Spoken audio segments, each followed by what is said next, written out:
Hello, I'm Bohdan Nahaylo, the chief editor of Kyiv Post, welcoming you again to our latest interview with a specialist on Ukrainian foreign policy.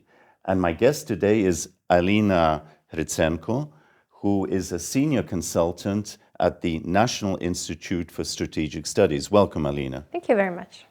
Alina, in 2 words, what is this institute? So this is a national institution accountable for the President of Ukraine. So basically we provide analytics for the Office of the President and for other governmental bodies such as MFA, Minister for Foreign Affairs on demand, so in other institutions on demand. And also we provide open analytical reports that are available on the website of the institute. And your specialization, I understand, is more Asia or Yes, generally? yes, I'm responsible for Asia and Latin America. Okay, well, Asia is very topical. We've just seen this week, or last week rather, the visit to India of the Ukrainian Foreign Minister, Mr. Kuleba. How did it go? What did Ukraine hope to achieve with this visit, and what were the takeaways? Well, generally speaking, it went well. There was not a significant success, so to speak, and nobody really hoped for a success or a breakthrough. You mean a breakthrough? A breakthrough, exactly. There was no breakthrough, but it was a good start, sort of a kickoff to rebuild our bilateral relations, to open a new page and a new era for our bilateral relations, because due to the hyper-focus of Ukrainian foreign policy on the Western vector of the foreign policy, which is understandable because Ukraine is part of Europe and considers itself to be a part of that civilization. So we used to keep the West, Europe, the European Union, the US and Canada, so generally the West, as our priority, but unfortunately... Well, it's understandable. They are providing the arms and the finances. Yes, absolutely. So in our aspirations to join the EU and NATO, but unfortunately we used to neglect the other parts of the world, especially Asia and Latin America and Africa. So basically Some of which are now the BRICS group, aren't they? Yes, absolutely. So South Africa is also part of BRICS, India a part of BRICS, China as well. So key regional powers are now actually join the BRICS. So unfortunately, we used to neglect that vectors of our foreign policy, which is, so our public policy would not, and our information presence in those regions was successful, honestly saying. So now we're trying to change our foreign policy and activate and intensify our relations with other powerful countries that are becoming more powerful, whose voice is becoming louder and louder, and India is one of those. Now, India has always been seen by Ukrainians and a lot of the Western countries as a fence-sitter, justifying its being in between Russia and the West and in between Ukraine in terms of realpolitik, its own national interests, but probably economic interests too. Has Ukraine managed to persuade India to be a little bit more supportive publicly of Ukraine's position, particularly its proposals as to a possible peace, terms of peace, if that's the word, the ending of the war with Russia? I'm a bit dubious about this because India's neutrality is a traditional foreign policy strategy, basically, and now they are keeping the strategic autonomy foreign policy. So they took a neutral stand and they are not going to change it because they have their own national interests and they are ready to communicate both with Russia as well as with Ukraine. And we can actually use it to our advantage because India could become a mediator in negotiations, for example, for an exchange of the captives, of the people who were captured.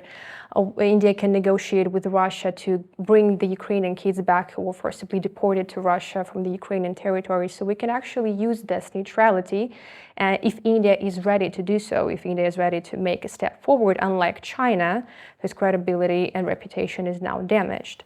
But to what extent is India genuinely neutral? I mean, as I understand it, and I guess a lot of observers, it's still buying arms, oil from Russia during wartime, as opposed to backing off at a time when Russia is sanctioned. So is neutral the right term? India is neither pro-Russian or pro-Ukrainian. India is pro-Indian. So India is doing what's best for India and what answers and helps realize the national interest. India has the largest population in the world, so of course India is going to buy Russian oil and coal with a huge discount if that is the advantage, which India is doing right now.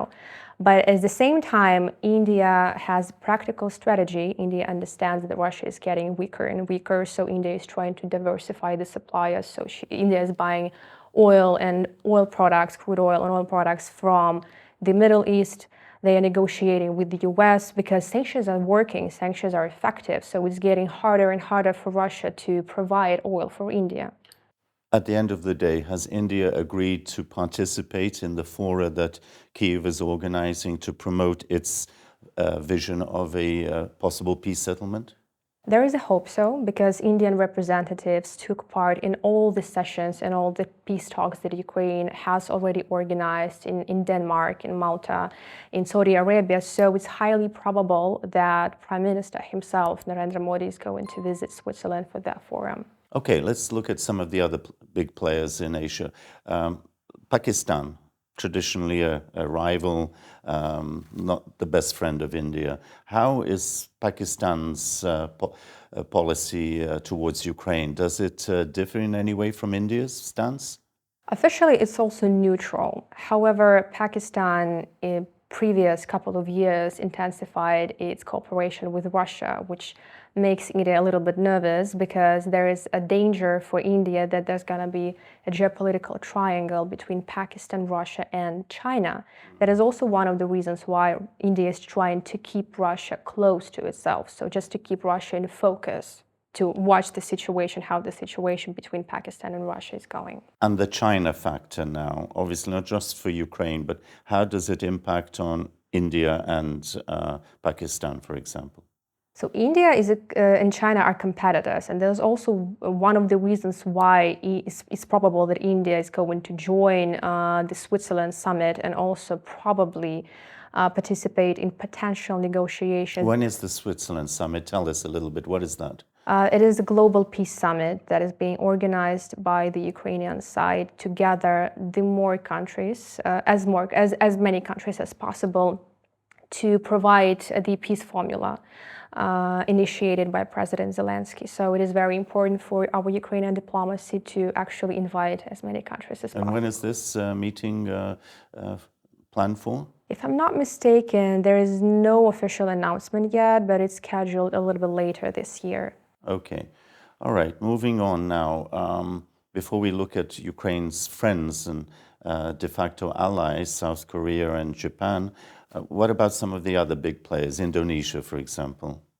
Indonesia, right, as a part of ASEAN, so Association of the Southeast Asian countries, right. They are also trying to take a traditional neutral stand. However, Indonesian President Joko Widodo was one of the first Asian leaders to visit Ukraine summer 2022, if I'm not mistaken. He visited Ukraine and then Russia, and he offered to become a negotiator, to become a mediator, because Indonesia is a dynamic country who's developing quickly, whose GDP is growing. So it's quite probable. The largest Islamic country in the world? Yes, exactly. The largest Islamic, with the largest Islamic population in the world. So Indonesia has its own geopolitical ambitions. So Indonesia would like to convert its economic power to political influence. So that was one of the reasons why Joko Widodo. Any other countries we should mention before we touch upon Japan and South Korea in Asia? Well, pretty much India and China, Indonesia are kind of key players when it comes to Ukraine and Russian war, because other countries in ASEAN, they took a neutral stand. Are any of these countries, India, for example, well, China, yes, in the event of the war ending successfully for Ukraine, are they interested in investing in Ukraine, in building projects, in sending their workforces there? China usually is. We've seen in Africa and elsewhere. Well, it depends on how. It depends on Ukrainian initiative. If we invite those countries to invest in Ukraine, which is absolutely which would be a nice opportunity for them because Ukraine is usually looked upon as a gate to Europe. So Right. this is one of the reasons why they could be interested. Okay, so now Japan and South Korea. There's been a lot of progress, seemingly, in the last 2 or 3 years during the war, in particular, the way that even South Korea and Japan, traditionally neutral in a military sense, have now begun at least making the possibility of arms sales and deliveries possible. So how is that moving? I believe we were lucky, so to speak, because there is a huge factor such as personality factor. For example, Fumio Kishida, the Japanese prime minister, it feels like he has some personal compassion towards Ukraine, unlike his predecessor Shinzo Abe, who reacted quite indifferent to the Crimea annexation and the beginning of war in 2014. So Shinzo Abe met with the Russian president quite many times to negotiate on that peace agreement that they didn't make after the World War II. The same is with South Korea. I believe that we were lucky enough to have a new conservative administration, which is Yoon Suk-yeol is the leader, the current president of South Korea, because the conservatives usually follow the US foreign policy. So this is one of the reasons why they are so active on the Ukrainian track, so to speak. Okay, we're running out of time, I'm afraid, but obviously we cannot end without mentioning North Korea and Taiwan as factors that are also preoccupying the attention of some of the Asian states, yeah? Right. So North Korea is basically using this situation, the war in Ukraine, because North Korea is selling weaponry to Russia. And what's really important is that Russia is providing tests for North Korea, weaponry which it can use afterwards to somehow ameliorate its weaponry and their rockets and missiles and stuff like that. And Taiwan currently, I think this is a frozen conflict at the moment. So China is closely watching the reaction of the West, how the sanctions are working. So before China makes a decision on Taiwan, they have to weigh all the pros and cons.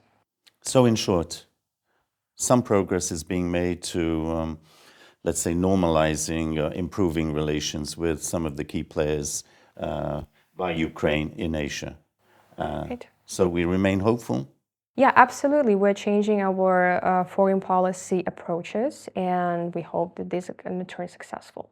Thank you very much. Thank you. I've been speaking to Alina Hrytsenko, a senior consultant at the National Institute for Strategic Studies here in Kyiv. Thank you very much again.